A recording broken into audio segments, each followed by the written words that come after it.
Merci, Jean-Tiane. J'aimerais accueillir Laurier Lacroix. Monsieur Lacroix est historien d'art, muséologue, c'est un spécialiste de l'art au Québec et secrétaire général de l'Académie, de votre Académie des lettres du Québec. Va nous parler d'un prix qui est remis aussi aux lauréats ce soir et du fait que c'est une grande famille qui, effectivement, toute littéraire qu'elle soit, ouvre ses bras à beaucoup d'autres formes d'expression artistique. Laurier, bonsoir. Bonsoir. Avant de parler de l'œuvre de Kozik, j'aimerais juste remercier mes collègues Marie-André Lamontagne qui s'était occupée cette année de la formation des jurys et évidemment Françoise Carreil, notre adjointe administrative qui fait la liaison entre les éditeurs et les membres du jury. Évidemment, sans ce lien, on n'aurait pas la cérémonie ce soir. Alors, merci beaucoup Françoise. Oui, Monique nous a parlé d'un livre qui était signé, qui était écrit à quatre mains, l'œuvre de Kozik. Kozik cache en fait deux personnes, un couple, Monique Brassard et Yvon Kozik, qui depuis la fin des années 60 nous surprend, nous émeut, nous met en question également. Kozik se définit comme un artiste bicéphale et quadrumane. C'est un pionnier au Québec d'un art nourri par une pensée écologique qui mise sur le glanage, le recyclage et le jeu. À la fin des années 70, Kozik a mis de l'avant une forme de tableau-sculpture faite de pliage. Trace et pliage, la sérigraphie qui est offerte gracieusement aux lauréats des prix de l'Académie cette année, est une œuvre composée d'une feuille de papier posée sur une autre feuille de papier. Donc, il y a une espèce de combinaison d'un élément très réaliste, très vrai, la feuille de papier, et de sa projection dans l'espace. Donc, il y a une feuille pliée qui projette dans l'espace les plis dont elle est faite et qui sont sérigraphiés. La sérigraphie avait été réalisée par Pierre Ayotte, grand complice de Kozik et qui travaillait à l'époque à l'atelier Graff. Kozik, c'est un artiste, on l'a dit, donc extrêmement actif, pluriel, qui s'est vu accorder de nombreux honneurs. Je voudrais citer la bourse carrière Jean-Paul Riopel du Calque, le prix Paul-Émile Bordua également, et le prix du gouverneur général en arts visuels et médiatiques. En 2017, Kozik a également été l'objet d'une imposante monographie. Je devrais peut-être vous la montrer parce qu'elle est effectivement très imposante, cette monographie, et d'une exposition au Musée national des beaux-arts qui a suivi l'année suivante. Alors, merci beaucoup Kozik et félicitations encore une fois aux lauréats qui remportent et qui vont vivre maintenant avec cette œuvre de Kozik. Merci beaucoup, Laurier. Merci. Et merci à Kozik, bien sûr. On va poursuivre avec l'attribution maintenant d'un autre prix de l'Académie des lettres du Québec, le prix Ringuet pour le roman. Ringuet, c'était Philippe Panneton, un médecin dans la vie, un romancier. Son roman le plus connu, 30 arpents, nous parle d'une époque qui bien révolue, mais de problèmes qui restent encore très permanents, ceux de l'occupation du territoire et du courage nécessaire à ceux qui essaient de le développer. Il y a de quoi méditer là-dedans. Le jury est présidé depuis 2017 par la romancière Monique Proulx. Monique, qui depuis 30 ans écrit, publie beaucoup, romans, nouvelles, elle scénarise pour le cinéma également. Dans tous ces domaines, elle a été saluée par de nombreux prix et la reconnaissance d'un public très important. Alors, Madame la présidente du jury, bonsoir, c'est à vous. Merci Michel, bonsoir tout le monde. Bienvenue dans le merveilleux monde du roman.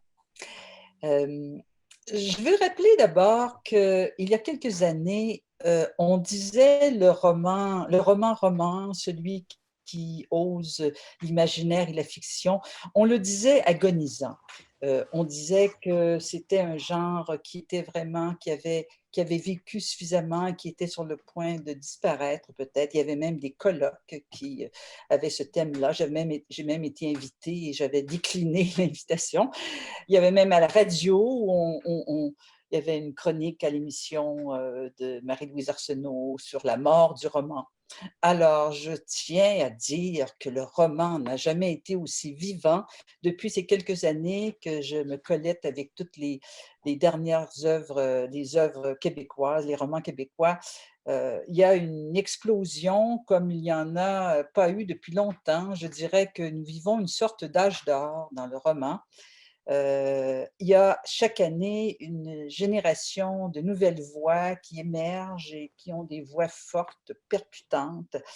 Je tiens même à nommer quelques noms de ces auteurs qui, à mon avis, vont vraiment marquer l'avenir de la littérature québécoise et qui ont d'ailleurs été souvent retenus par les jurys du prix Ringuet comme finalistes ou même simplement vivement remarqués par leur talent. Alors, permettez-moi de vous nommer quelques noms et tenter de les retenir parce que vous en entendrez encore parler. Il y a beaucoup de femmes dans ces primo-romanciers et romancières. Annie Perrault, Stéphanie Clermont, Virginie Blanchette-Doucette, Julia Giguère, Ariane Lessard, Marie-Jeanne Bérard, Marie-Ève Thuot, Stéphane Larue, Christian Gay-Poliquin, Kevin Lambert, et évidemment les romanciers reconnus et je dirais matures, qui nous donnent des œuvres depuis longtemps, continuent de nous surprendre. Et donc, il y a un florilège de romans qui rendent vraiment le travail de jury très difficile pour le prix Ringuet. Nous avons donc eu 125 titres. Et pour naviguer dans ces milliers de pages, j'étais accompagnée bellement et magnifiquement par les grandes écrivaines que sont France Théoret et Catherine Mavrikakis, entre autres excellentes romancières, toutes les deux. Et nous avons donc, à l'unanimité, retenu 3 textes pour justement la maîtrise de la forme roman, c'est-à-dire cette sensibilité actuelle qui est jumelée à une force de frappe de l'imaginaire, une audace dans la fiction, ce qui est la force du roman. Donc, par ordre alphabétique d'auteurs, Patrick Nicole pour Les Manifestations, édition Le Cartanier, Marie-Ève Thuot pour La trajectoire des confettis, édition Les Herbes rouges, Élise Turcotte pour L'apparition du chevreuil, aux éditions Alto.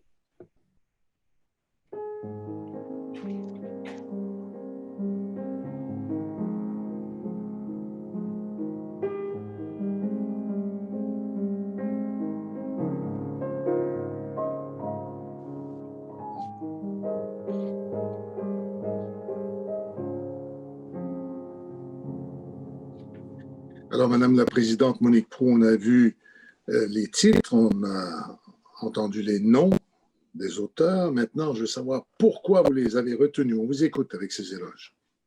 Alors, mes consoeurs du jury m'ont chargé de lire en leur nom les éloges dont nous partageons complètement l'opinion et la teneur.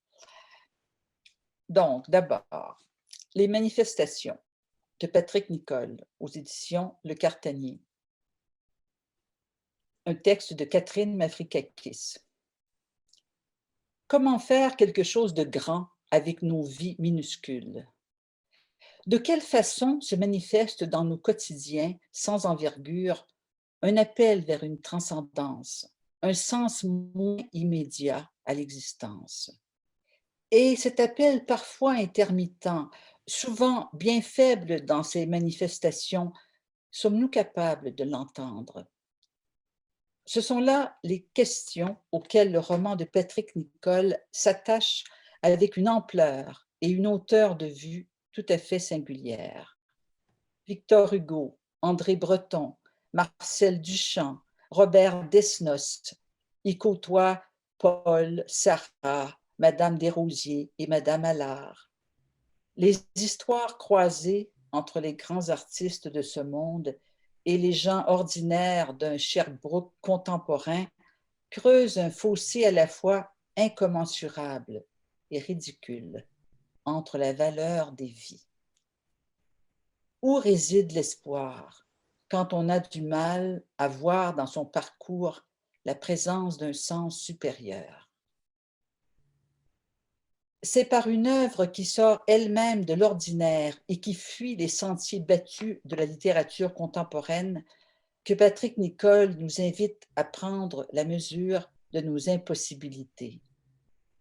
Nous découvrons alors, enfouie en chacun de nous, la croyance folle, imposante et parfois terrible en la manifestation d'un destin bien difficile à faire.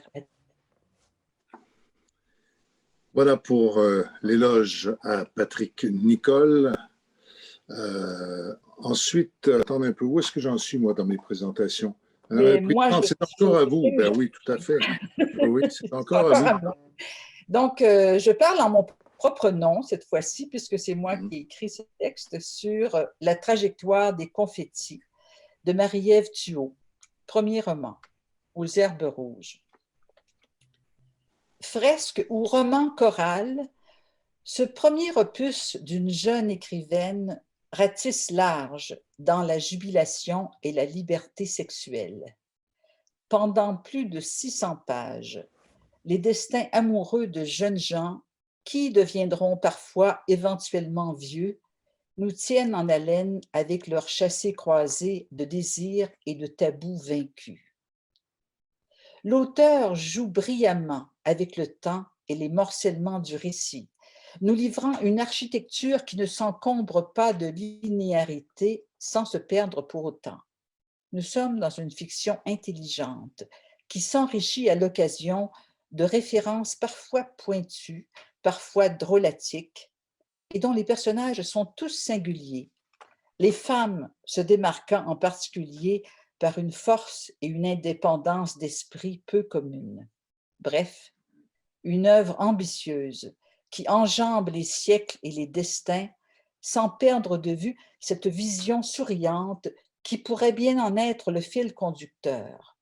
Oui, il est possible et même souhaitable de s'adonner au plaisir sans être freiné par les dictats de l'émotion et de la société.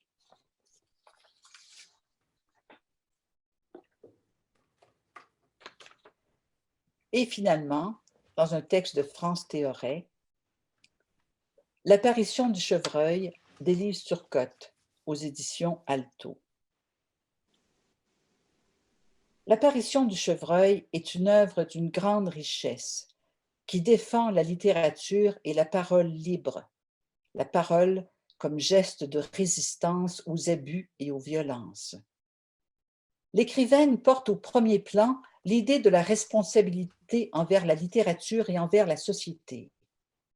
Son texte inscrit admirablement la complexité littéraire au sein de l'histoire contemporaine et traite de grands thèmes: la prédation, la solitude, la nordicité.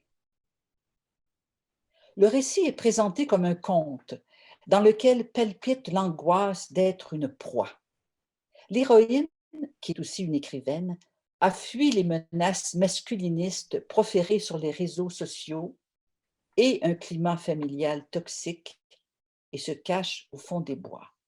C'est l'automne tardif, avant les premières neiges.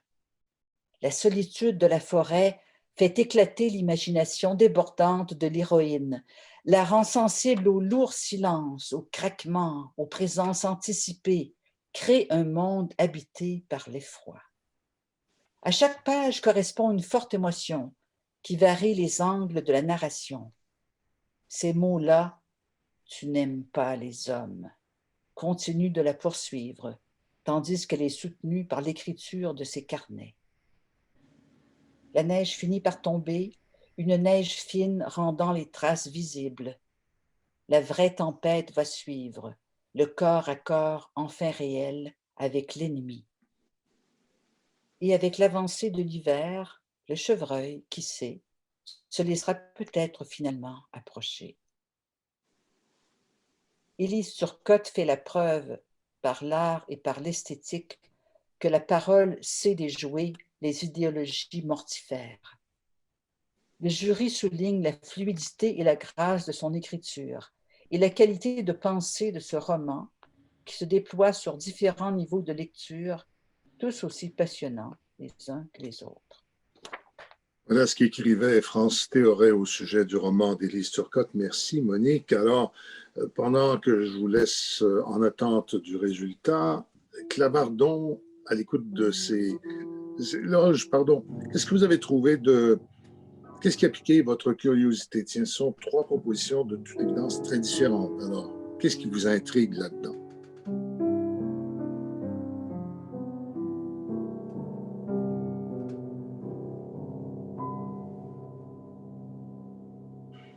Alors, après tout ce travail, toutes ces lectures, ces milliers de pages, Madame la Présidente, votre sélection.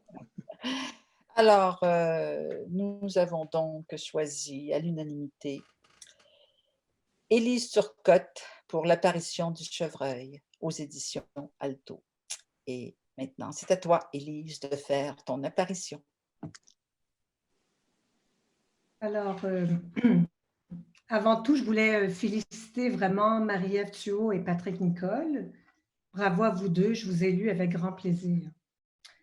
Je remercie avec grande chaleur aussi l'Académie des lettres et tout particulièrement les membres du jury qui ont choisi mon livre. Trois écrivaines pour qui j'ai la plus profonde admiration. C'est un cadeau inestimable que je viens de recevoir là. Merci aussi à mon éditeur Antoine Tanguay qui questionne le texte tout en se remettant lui-même sans cesse en question. C'est rare et très précieux. Toute l'équipe d'Alto, d'ailleurs, est formidable. Un merci tout spécial à Christine Eddy et Catherine Leroux, lectrices alertes et solidaires. Au cœur de ce roman, il y a une colère pénétrante, une flamme qui résiste et la reconnaissance de toutes ces voix qui brisent le mur du silence. Merci de les entendre. Au moment de monter l'escalier étroit qui mène à l'alcôve, mon corps se sépare du quotidien. Ce n'est qu'une toute petite scène incorporée à un grand ensemble de nuit. Si je me demande souvent comment ce corps existe, il apparaît cette fois tout entier dans cette danse de grimper les marches dans une pénombre inventée. La plupart des gens éprouvent cette sensation à deux, pas moi. Je sens que j'ai un corps quand je suis seule et qu'il bouge avec moi. Ou sans moi, je ne sais plus. Il y a toujours un battement de cœur la première nuit. Je redescends 2 ou 3 fois, les portes, la veilleuse, la nuit noire dehors, pas d'animaux. Je me glisse sous les draps. Si quelqu'un essaie d'entrer, je sauterai par-dessus le garde-fou et je le tuerai. Il me faut des mots précis pour le dire. Le garde-fou, l'alcôve qui fait résonner mon autodérision, les pans de rideaux bleus qui vont s'enflammer si je ne redescends pas les tasser loin des calorifères. Je passe une nuit agitée, obsédée par le roman de Laura Kashishke et cet esprit d'hiver qui transforme l'inquiétude en horreur. Une chose que tu sais et que tu ne peux plus ne pas savoir finit par arriver. Et puis le monde entier te laisse avec ta folie, une folie qui n'était pas la tienne, mais qui l'est devenue. Au matin, je note les mots chamanique, spiralique, flèche. Ce qui me plaît ici, c'est de ne pas être vu, de n'avoir pas de témoin. J'actionne l'écriture, ma flèche. Le café est chaud, je m'assois devant la forêt qui s'est approchée. Les arbres de novembre ont fini de rougeoyer. Les conifères passent du vert sombre au noir à chaque déplacement de nuages. Parfois, un jaune ocre s'immisce dans le paysage. Je pense au chien de Goya qui apprend à vieillir dans le vide. Et puis non, c'est moi qui le regarde. J'ai pitié. Je dois le consoler, lui et tous les autres. J'espère une petite neige. Je sors faire ma marche quotidienne. Je me dirige vers la forêt. Mes pas font craquer le bois mort. Cette sonorité, j'en suis amoureuse. Un sentiment de frayeur accompagne cependant cet amour. Ce n'est rien. Ce n'est qu'une habitude. Cela fait partie de mes gènes. Même si je suis certaine qu'il n'y a personne, j'entends quelqu'un. Car c'est ainsi que cela se produit. Il l'a suivie jusqu'à l'orée du bois. Il a attendu qu'elle soit seule. D'ailleurs, pourquoi est-elle seule? Merci, Élise Turcotte, et bravo, bravo, merci beaucoup.